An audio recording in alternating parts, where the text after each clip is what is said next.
Adam. Fire crews are increasing containment on multiple wildfires in the National Forest of North Carolina. Over the weekend, firefighters responded to 13 new wildfires, burning approximately 700 acres in total.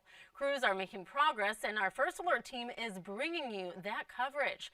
Fox Carolina's Brooklyn Cromer is joining me live from Polk County, where a fire broke out. Brooklyn, what have you seen today?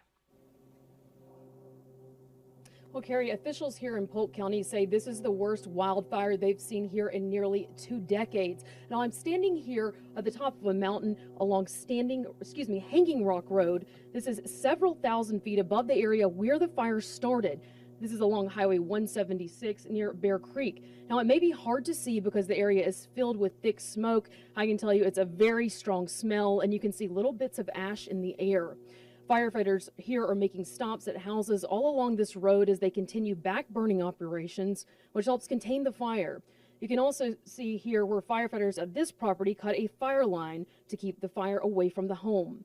Voluntary evacuations are still in place. About 40 people have evacuated so far.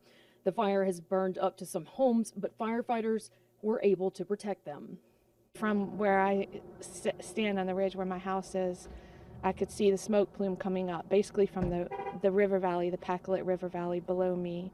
It was a tremendous amount of smoke, and I just kind of watched it for a couple hours. The North Carolina Forest Service believes the fire started after a tree fell into power lines. Officials say the dry, windy conditions combined with debris and fallen trees from Hurricane Helene are a dangerous combination. Right now, the fire is 30% contained, and a burn ban remains in effect here in Polk County.